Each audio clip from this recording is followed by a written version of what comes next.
Explicar sobre a questão 9 da parte de questões comentadas. E ela fala o seguinte: uma esfera maciça A de peso B está ligada por um fio inextensível C de massa desprezível a outra esfera B, também maciça, de peso igual a 2P. O conjunto é abandonado do vácuo sem velocidade inicial e executa um movimento de queda livre com o fio reto na vertical. A aceleração da gravidade tem intensidade g. Calcule, então, os módulos das acelerações das esferas A e B e a intensidade da força de tração no fio. Então, primeiro a gente vai entender sobre esse sistema aqui. Tem uma esfera maciça embaixo, de peso 2P, e uma esfera maciça A, em cima, de peso P. Ou seja, a gente já pode concluir que essa aqui é o dobro dessa. Então, a A, ela quer saber a aceleração do sistema.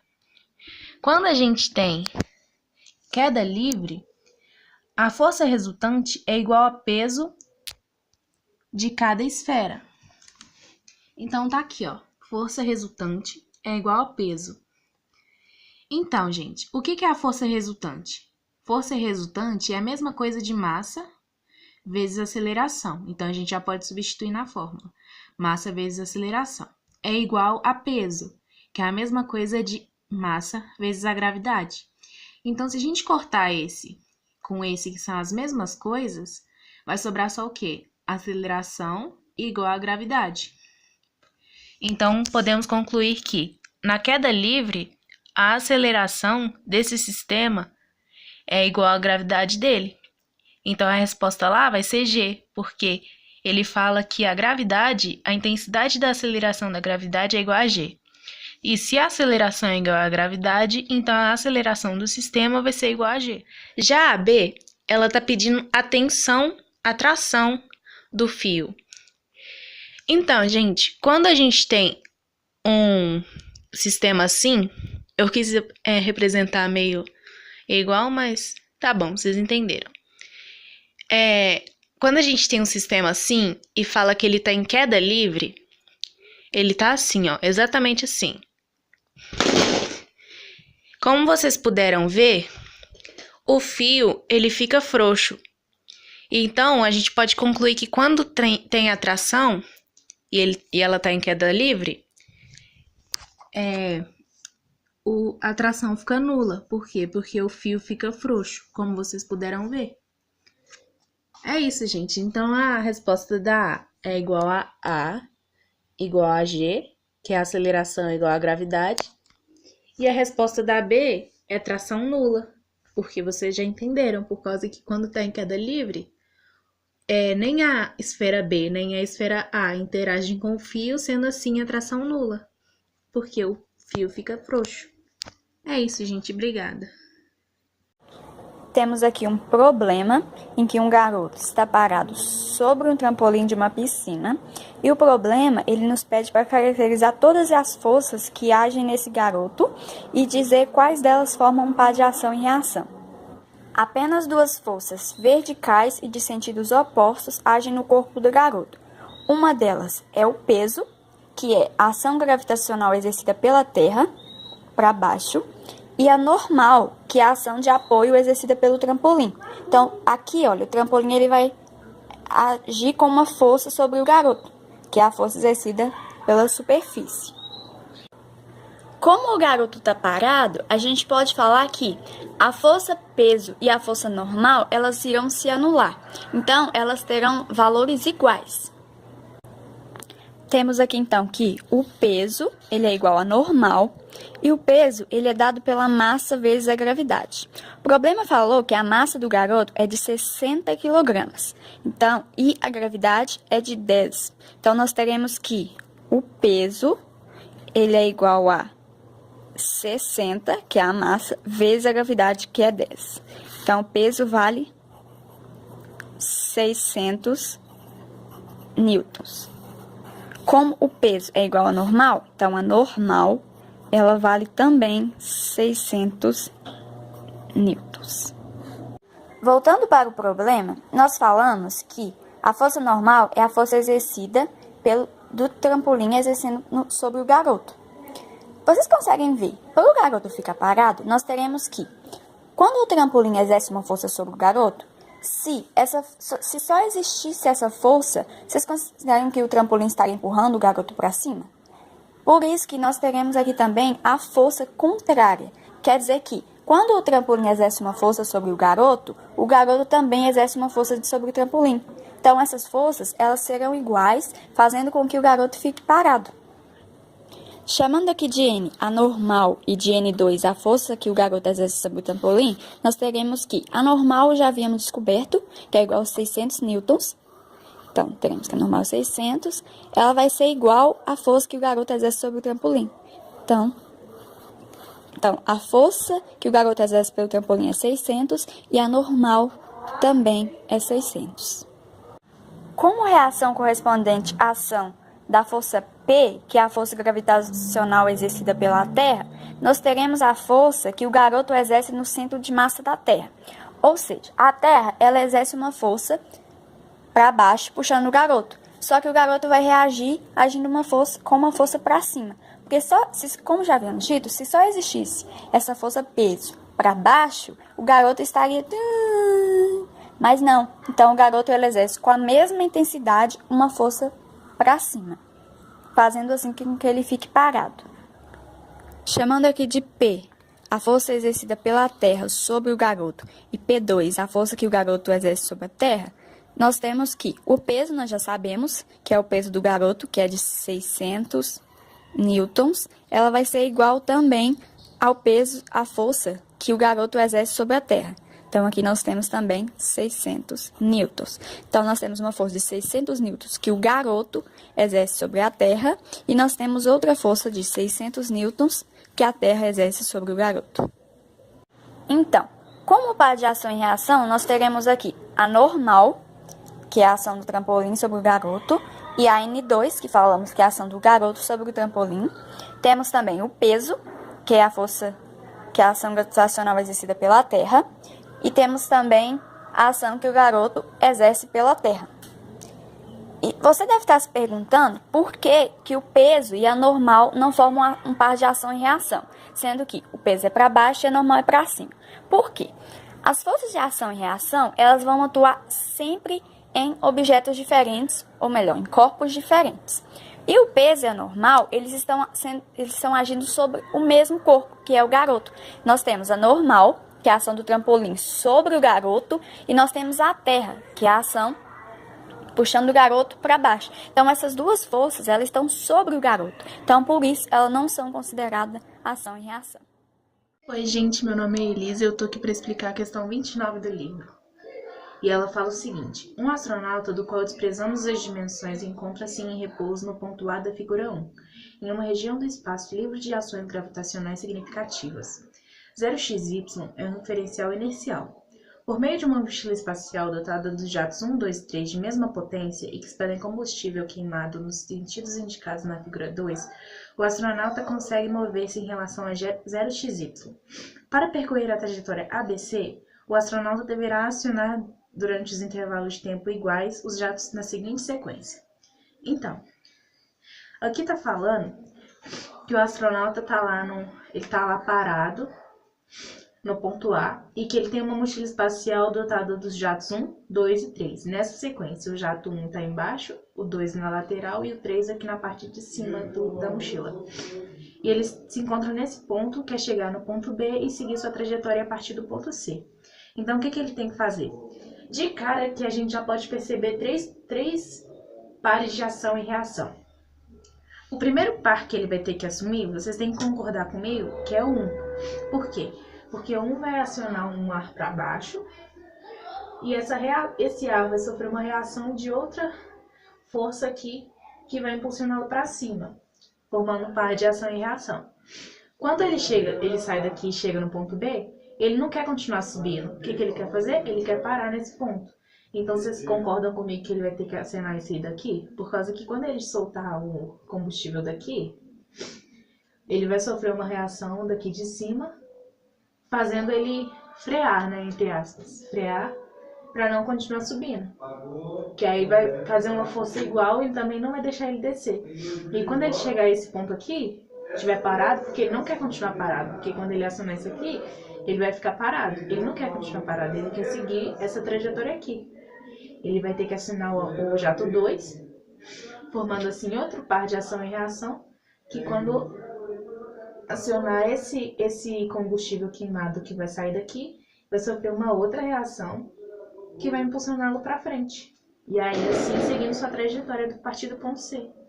E é isso. Então, a resposta certa é a letra D, que fala que primeiro é o jato 1, que vai impulsioná-lo para cima, depois o jato 3, que vai frear ele, e depois o jato 2, que vai impulsioná-lo para frente. Então, a resposta certa, D. Temos aqui um problema em que dois objetos, objeto A e objeto B, estão sujeitos a duas forças. A força F1 de 40 newtons para a direita e a força F2 de 10 newtons para a esquerda. O problema nos pergunta qual é a força que B faz em A. Como podemos saber isso? Vocês percebem que, ao empurrarmos os dois objetos ao mesmo tempo, eles trocam uma força entre si? Aqui, se empurrarmos o objeto B sobre o objeto A, o objeto B faz uma força sobre o objeto A, aqui na região de contato. Então, aqui nós temos a força que B faz em A, e se empurrarmos o objeto A sobre o objeto B, nós teremos uma força que o objeto A faz em B. Então, aqui nós teremos uma força que o objeto A faz em B. Observando o problema, nós percebemos que ele se encaixa perfeitamente segundo a lei de Newton, que é o princípio fundamental da dinâmica, que fala sobre a força resultante. O que é a força resultante? A força resultante é igual à soma de todas as forças. Analisando aqui o sistema por completo, nós temos todas as forças que atuam sobre esses sistemas. Nós temos aqui o peso, nós temos aqui a F2, que é a força feita, nós temos a normal, feita por uma superfície, e a F1. Analisando o problema na diagonal, a força resultante será igual a zero. Por quê? Porque o objeto está se movendo apenas na horizontal. Então, a força resultante na diagonal, ela é igual a zero. A soma das forças na diagonal é N mais, abre um parênteses, por quê? Porque o peso, ele nesse caso, vai ser negativo, que é igual a zero. Por que o peso vai ser negativo? Porque ele está contra o eixo. Seria como se desenhássemos aqui, ó. Aqui seria o ponto zero. Abaixo do zero, ele está negativo. Acima do zero, positivo. Então, nós teríamos menos vezes mais, nós temos menos. Então, vai ser N menos P é igual a zero. Resolvendo, teremos que N é igual a P. O peso, que é o P, ele é dado pela massa vezes a gravidade. Então, peso é igual a massa do sistema, 5. Por quê? Nós pegamos a massa do bloquinho A, somamos com o bloquinho 2. Então, nós teremos massa igual a 5. A gravidade, o sistema pediu para considerar como 10. Então, nós temos 10. Multiplicando 5 vezes 10, peso é igual a 50 newtons. Como o peso é igual a normal, então nós temos uma normal de 50 newtons. Como a força resultante é igual a zero, nós teremos as mesmas forças que elas irão se anular. Agora, analisando o sistema na horizontal, nós temos que a força F1 de 40 newtons, ela é maior que a força F2 de 10 newtons. Sendo assim, nós temos que a força F1 está ganhando. Então, a força resultante do sistema vai ser F1, que é a maior força, menos F2. Então, a força resultante do sistema é igual a F1 menos F2. A força resultante é dada pela massa vezes a aceleração. Sendo assim, nós temos F1, que vale 40 newtons, menos F2, que vale 10 newtons, é igual a massa do sistema, é uma massa de 5 newtons, vezes a aceleração, que não sabemos. Então, 40 menos 10, 30, 5 vezes A, 5A. Nós temos o 5 multiplicando, ele vai passar dividindo. Então, vai ficar 30 dividido por 5 é igual a A. A é igual a 6. Aceleração é dada em metros por segundo ao quadrado. Aqui, nós achamos a aceleração do sistema. Depois de analisarmos o sistema por completo e descobrirmos a aceleração, que é igual a 6 metros por segundo, agora nós vamos analisar o bloquinho A. Por quê? Porque o problema, ele quer saber a força que B faz em A, na região de contato. Então, aqui no bloquinho A, nós temos F1, nós temos o peso, nós temos a normal e nós temos a força que B faz em A. Como já havíamos dito, esse problema só está se movendo na horizontal. Então, a força resultante na diagonal é igual a zero. Concluímos também que o peso é igual a normal. O peso do bloquinho A vai ser igual à massa do bloquinho A, que é igual a 3. Então, peso é igual a 3 vezes a gravidade, que é 10. Então, peso do bloquinho A é de 30 newtons. Como o peso é igual a normal, nós temos que a normal é igual a 30 newtons.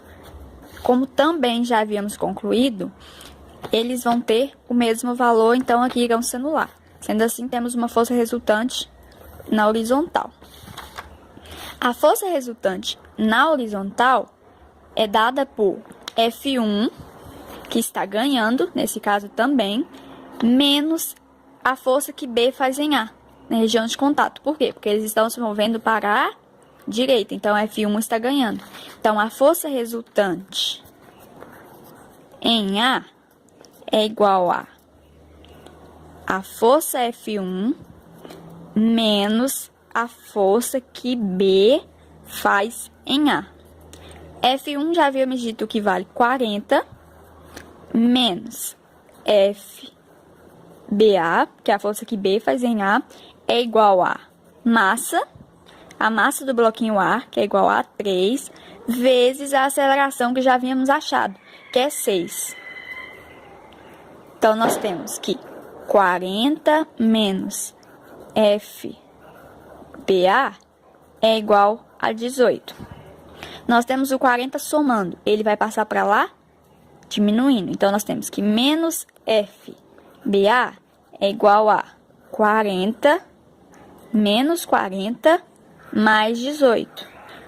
Então, nós temos que menos FBA é igual a menos 40 mais 18, menos 22.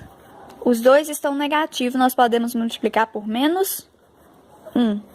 Então, nós temos que FBA é igual a 22 newtons.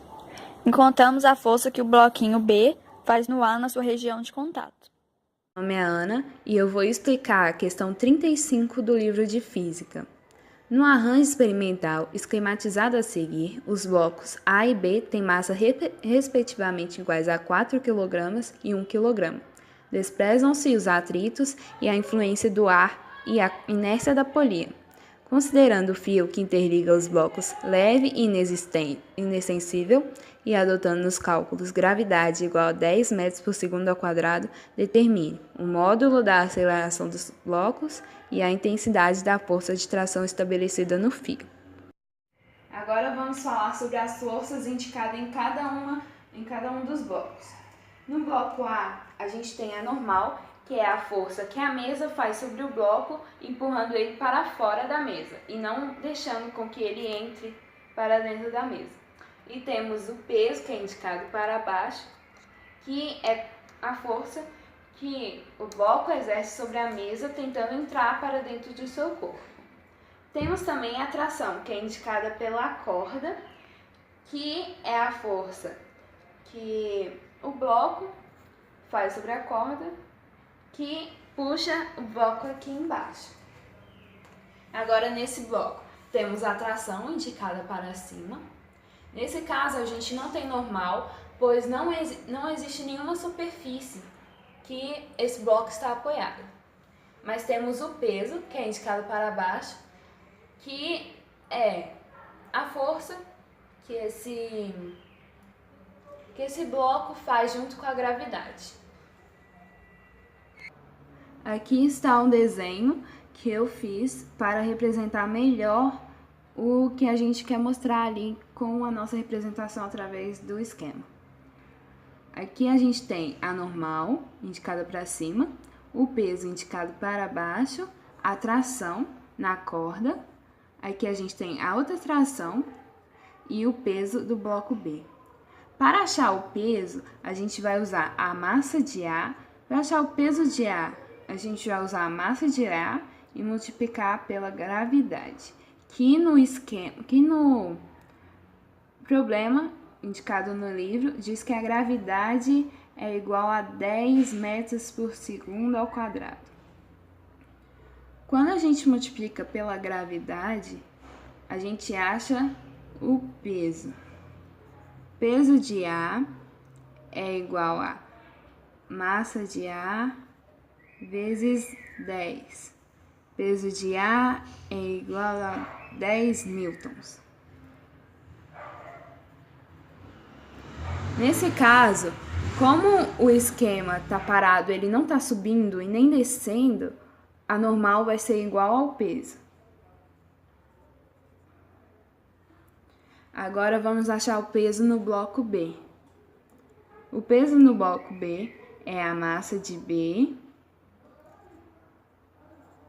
vezes a gravidade também. O peso de B é igual a 10 newtons. Como aqui a gente não tem normal, esse peso não vai anular com nenhuma das forças. Já no bloco A, esse peso vai anular com a normal. Ou seja, no bloco A, temos só a tração indicada. Na letra A, pede para que a gente ache o módulo da aceleração dos blocos, ou seja, do sistema completo.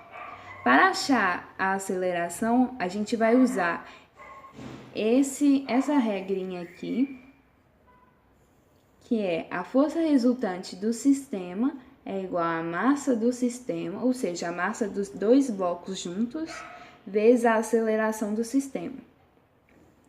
Força resultante é igual à massa de A mais a massa de B vezes a aceleração. A força resultante é igual a 5, juntando as duas massas a gente obtém 5 kg, vezes a aceleração. A força resultante é equivalente ao peso do bloco B. Por quê? Porque aqui no bloco A a gente só vai ter a atuação da tração. E no bloco B a gente vai ter a atuação da força peso e da tração. Como essa tração do bloco A é contrária à tração do bloco B, elas se anulam. E como elas são ligadas por um mesmo fio, elas são idênticas, iguais. Já no bloco B, resta só o peso. E no A, não temos nenhuma força exercendo sobre ela, que não se anule. Então, a força resultante é igual ao peso de B. Ou seja, a força resultante é 10 newtons, é igual a 5 kg, vezes a aceleração do sistema. Agora vamos passar para lá. A aceleração é igual a 10 dividido por 5. A aceleração é igual a 2 metros por segundo ao quadrado.